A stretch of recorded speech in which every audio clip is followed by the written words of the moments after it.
अस्सलाम वालेकुम नाजरीन, आप देख रहे हैं प्रोग्राम आलम और मैं हूं बाबर मुगल। नाजरीन, हमारे दरमियान रूहानी मालिज और चेयरपर्सन आगोश नूरानी फाउंडेशन नूरीन नूरानी अलमारूफ बाजी नूरानी हमारे दरमियान मौजूद है। आए इनसे आज हम झूठ जो माशरे का अहम नसूर है इस हवाले से बात करते हैं कि आज माशरे में झूठ किस तनाज़ुर में पाया जाता है, कितनी डिठाई से बोला भी जाता है और उसके असरात क्या मरतब होते हैं हमारे ज़िंदगियों में। तो आइए बात करते हैं। अस्सलाम वालेकुम बाजी नूरानी। अस्सलाम वालेकुम। वालेकुम अस्सलाम। आप कैसी हैं? खैरियत से? ठीक ठाक हैं? जी शुक्र अल्हम्दुलिल्लाह। अच्छा नूरीन नूरानी साहब, आप ये फरमाइएगा, ये बड़ा अहम टॉपिक है हमारा झूठ के हवाले से कि माशरे का ये अहम नसूर है झूठ, जिसे आज हम बड़े ही डिटाई से बोलते हैं। और मैं नूरीन साहबा ये समझता हूँ कि आज हम अगर झूठ ना बोलें तो हमारा दिन ही नहीं गुजरता। सुबह का आगाज़ झूठ, शाम का आगाज़ झूठ और इख्तिताम झूठ। और यही वजह है कि आज माशरे का सबसे बड़ा बिगाड़ भी झूठ ही है। हमारे हर काम में बरकत उठ गई है, मामलात डिस्टर्ब है। एक झूठ को छुपाने के लिए हम 100 झूठों का सहारा लेते हैं। और बाजी, ये सबसे ख़तरनाक अमर ये है कि हमारे माशरे में ये जो झूठ है इस तरह सरायत कर गया है कि झूठ बात भी अक्सर औकात सच ही लगने लगती है। ऐसा क्यों है? क्या कहती है आप? बिस्मिल्लाहिर्रहमानिर्रहीम। तमाम तारीफ अल्लाह ताला के लिए जो तमाम जहानों का पालने वाला है, और दरूदो सलाम हज़रत मोहम्मद पुरनूर हज़रत मोहम्मद मुस्तफ़ा सल्लल्लाहु अलैहि वसल्लम पर। मैं अपनी बात को बयान करने की जसारत यूं करूंगी कि जब नबी मोहतरम गारे हिरा में 40 साल की उम्र में जाने लगे तो जब वही नाजिल हो गई पहली आयात सूरह अलग की, तो आपने जब फरिश्ते को पहली मर्तबा हजरत जिब्राइल को उसकी असली हालत में देखा तो बशरी तकाजा के थोड़े से परेशान हो गए। वापस घर तशरीफ लाते हैं तो अपनी जोजा मोहतरमा से फरमाते हैं कि मुझे कुछ उड़ा दो। तो हजरत खदीजा ने आप सल्लल्लाहु अलैहि वसल्लम को कंबल उड़ा दिया। और थोड़ी देर के बाद जब रसूल करीम सल्लल्लाहु अलैहि वसल्लम की तबीयत कुछ बशाश हुई तो आप उठ बैठे और आपने हजरत खदीजा से अपनी परेशानी का जिक्र फरमाया कि मुझे डर लगता है कि कहीं अल्लाह मुझे ज़ाया ना कर दे, मैं ऐसी ऐसी फरिश्ते को देख रहा हूँ ऐसे ऐसे। तो हजरत खदीजा ने आप सल्लल्लाहु अलैहि वसल्लम की ढारस के इन अल्फाज में बंधाई कि ए मोहम्मद, आप रहमी करते हैं, आप हमेशा सच बोलते हैं, आप मेहमानों का एहतराम करते हैं, आप अमानतों को हिफाजत से वापस लौटाते हैं, आप मुसाफिरों की, यतीमों की, बेवाओं की दस्तगीरी करते हैं, मदद करते हैं। तो अल्लाह आपको क्यों ज़ाया करेगा? अल्लाह आपको हरगिज़ ज़ाया नहीं करेगा। इन अल्फाज में हजरत खदीजा रजी अल्लाह ताला अन्हा ने हजूर पाक की ढारस बंधवाई। अब यहाँ रुक कर मैं ये कहूंगी कि ये 5 असूल हजरत खदीजा ने कैसे जान लिए थे, जबकि अभी तो कुरान पाक भी नाजिल नहीं हुआ था। आप तो किसी यूनिवर्सिटी की पढ़ी हुई भी नहीं थी, किसी दारुल उलूम की पढ़ी हुई भी नहीं थी, اور وہاں تو جہالت کا دور دورہ تھا، جس معاشرے میں حضور پاک اور حضرت خدیجہ ایک خانگی زندگی گزار رہے تھے اپنے بچوں کے ساتھ. تو اس وقت حضرت خدیجہ نے یہ 5 اصول کیسے جان لیے تھے کہ جس کے اندر یہ 5 اصول ہوتے ہیں اس کو اللہ ہرگز ضائع نہیں کرتا. اگر دل میں رحم ہوگا تو سچائی ہوگی، تو جھوٹ نہیں ہوگا.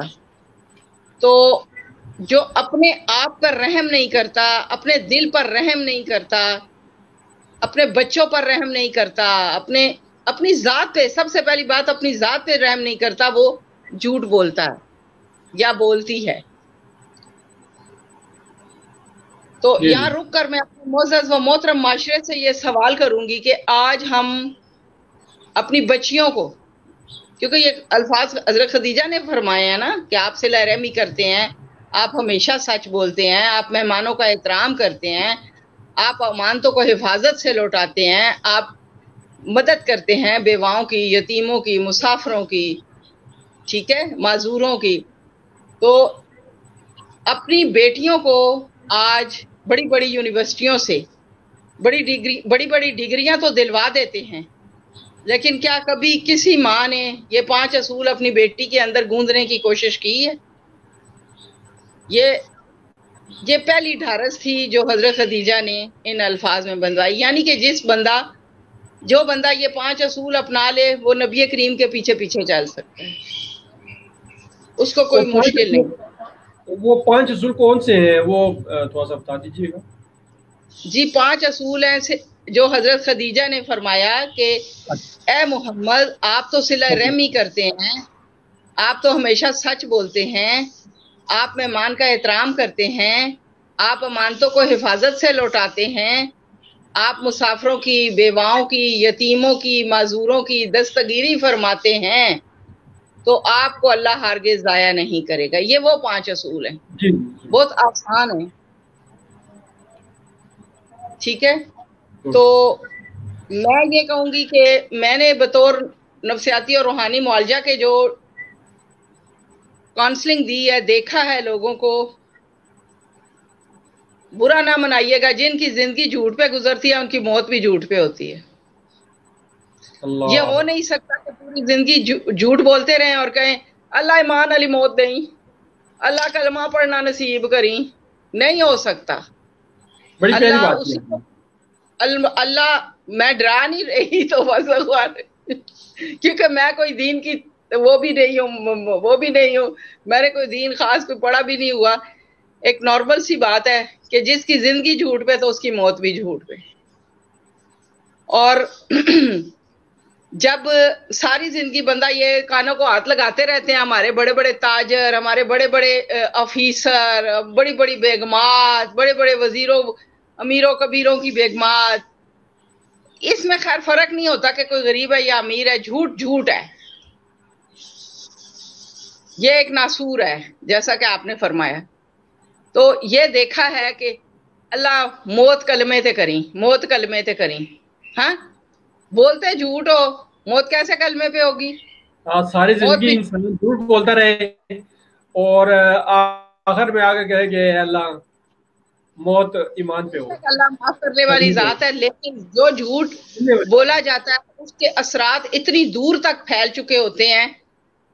جیسے ہم صدقہ جاریہ کرتے ہیں نا، تو اس کے اثرات، اللہ نے کہا کہ میں ایک کھجور کو بھی جو صدقہ دی جاتی ہے اس کو ایسے پالتا ہوں جیسے احد کا پہاڑ بن جاتا ہے وہ ایک وقت پہ. سبحان اللہ. جی تو اسی طرح جو ایک جھوٹ ہوتا ہے نا وہ بھی ایسے پلتا ہے، وہ سرائیت کر جاتا ہے، وہ نسل در نسل آگے جاتا رہتا ہے. سب سے بڑی بات کہ آج موبائل کے استعمال کو پازیٹیو لینے کے بجائے نیگیٹو یوں لیا گیا ہے کہ بندہ دیوار کے پیچھے کھڑا ہے، او جی میں تو لاہور ہوں، او جی میں تو گھر ہی نہیں ہوں، میں تو ادھر ہوں، میں تو ادھر ہوں، اور وقتی طور پہ، لیکن وہ اس میں اپنی جان چھڑا تو رہے ہوتے ہیں، اصل میں وہ اپنی جان پھنسا رہے ہوتے ہیں. بالکل بجا، بالکل صحیح فرمایا. تو قرآن پاک میں بھی اللہ پاک نے جو سب سے پہلی بیماری इंसानों को बताई है कि रोग है, दिल का ये रोग है। जाहिर है कि जब बंदा झूठ बोलता है तो उसका दिल तो बेचैन हो जाता है, परेशान हो जाता है। झूठ बोलता है तो उसका दिल बेइत्मीनान हो जाता है। तो ज़मीर अल्लाह मलामत पाक करता है, ने बताया कि ये उसका जो ज़मीर है वो मलामत करता है, क्योंकि झूठ बोल रहा होता है, ज़मीर इस चीज़ को एक्सेप्ट नहीं कर पा रहा था उसका, इस वजह से वो पशमान भी होता है और नादम भी होता है। लेकिन चूंकि वो जी इस माशरे में रच बस सा गया होता है, तो इस वजह से उसको वो झूठ और सच की वो तमीज़ नहीं रहती और अपना डिटाई से वो काम करता है। लेकिन आगे चलकर उसका वो ज़ाहिर जो असरात मतलब होते हैं वो उसको भी लग पता जाता है। झूठा इंसान, औरत है या मर्द है, एक दिन रुसवा हो जाता है, उसके झूठ खुलना शुरू हो जाते हैं। ये हो नहीं सकता, जिस तरह भी हो झूठे के झूठ खुल जाते हैं। और मैं तो अपने जब बैठती हूँ काम पे, तो मैं ने एक लिख के लगाया हुआ है कि दिल 10वां सियारा है। साइंसदानों ने 9 सियारे दरियाफ्त किए हैं, एक सियारा मैंने भी दरियाफ्त किया है, दिल। अच्छा, दिल 10वां सियारा, एक आपने क्रिएट कर ली है। दिल 10वां सियारा है, इसमें आबाद हो जाओ, इसको तंग ना करो। दिल सही। को झूठ से तंग होता है ना दिल, तो झूठ मत बोलो ताकि दिल ना तंग हो और आपकी जिंदगी के सारे काम स्मूथली और अच्छे अच्छे हों। झूठ वो सुराख है इंसानी शख्सियत में, जैसे वो बड़ों बड़ों ने कहा कि एक बहरी जहाज को ढूंढने के लिए एक सुराख काफी है, छोटा सा सुराख काफी है। तो ये जो झूठ है, ये एक आपकी जिंदगी, एक खूबसूरत जिंदगी को डबोने के लिए झूठ का सुराख काफी है। सही। तो अल्लाह ताला ने इंसान को ना बड़ी मोहब्बत से, मैं अक्सर लोगों के मसाइल सुन रही होती हूँ और मैं दिल में सोच रही होती हूँ कि सारा धोखा तो मोहब्बत में है। क्योंकि जब अल्लाह ने इंसान को बनाया तो अल्लाह ने सोचा होगा कि ये मुझसे मोहब्बत करेगा। सही। है, अल्लाह सोच तो सकता है ना। अल्लाह अल्लाह अल्लाह ने सोचा होगा कि ये इंसान मुझसे तो हर चीज मोहब्बत होता करे। है, हमें हमारे वहम गुमान में होता है, तो अल्लाह ने वो सोचा होता है, वो इशारा के करीब है। हाँ, तो खुदा ने ना सब कुछ इंसान की मोहब्बत में बना डाला है। सूरज, चांद, सितारे, समुंदर, जंगल, क्या कुछ नहीं बना दिया। सबसे बड़ी बात कि अपना सबसे खूबसूरत और प्यारा इंसान हजूर नबी करीम, अपना महबूब इंसानों को दे डाला है। इंसान की मोहब्बत में अपना महबूब हमें दे डाला। बेशक, इसमें कोई शक नहीं। और जिसने अपने आशिक की खातिर पत्थर खाए, अल्लाह। हजूर पाक ने अल्लाह की मोहब्बत में पत्थर खाए। कितना कुछ कर दिया है रसूल करीम ने। लेकिन हम सिर्फ एक चीज अपना लें, नबी करीम की मोहब्बत में हम मोहब्बत का दम तो बहुत भरते हैं, तो सिर्फ एक चीज छोड़ दें हमारे माशरे में, हजूर पाक से जो मोहब्बत करता है वो झूठ छोड़ दे। बस आपकी शख्सियत की एक चीज अपना ले, वो रहम अपना ले, झूठ छोड़ दे, वो सच अपना ले, बस उसकी जिंदगी संवर जाएगी। जिंदगी दौलत से नहीं संवरती, जिंदगी ओहदों से नहीं संवरती, जिंदगी बहुत बड़े बड़े वो नाम कमाने से नहीं संवरती। जिंदगी संवरती है अपनी आदतें संवारने से, अपना दिल संवारने से। और दिल संवरता है रहम अपनाने से, झूठ छोड़ने से, मोहब्बत अपनाने से, सच अपनाने से। जी। तो बस मैं तो यही कहूंगी कि अगर झूठ छोड़ दिया जाए तो सारे मामला सीधे हो जाएंगे। दुनिया जो उल्टी नजर आ रही होती है ना, उल्टी, झूठ छोड़ने से फौरन वो सीधी हो जाएगी। झूठ छोड़ना क्योंकि वो किसी को पता नहीं होता, वो खुद ही इंसान छोड़ सकता है, कोई दूसरा नहीं छुड़वा सकता। माशाल्लाह, बहुत शुक्रिया नूरीन बाजी, बहुत साहिब मशरे और बहुत खूबसूरत बातें। माशाल्लाह, प्रोग्राम को ख़त्म करने का तो दिल नहीं करता, लेकिन हालात का तकाजा है کہ ظاہر پروگرام تو ختم کرنا ہے. تو بڑی خوبصورت بات کی، اور ایک بات بڑی خوبصورت آپ نے کی کہ انسان کی زندگی میں جو ایک سوراخ ہے وہ جھوٹ کا، جی وہ چھوڑ دے، اس کی زندگی وہ آخرت پلیز سنور جائے گی. اور یہ بھی بڑی پیاری بات کی آپ نے کہ زندگی دولت، عہدوں اور نام کمانے سے نہیں، جھوٹ چھوڑنے سے سنورتی ہے. اور باجی نانی آپ کا بہت شکریہ، ناظرین آپ کا بہت شکریہ پروگرام دیکھنے کا، پروگرام پسند کرنے کا. آئندہ ایک نئے ٹاپک کے ساتھ، نئے عنوان کے ساتھ حاضر ہوں گے. اس وقت کے لیے آپ سے اجازت چاہتے ہیں. اللہ حافظ.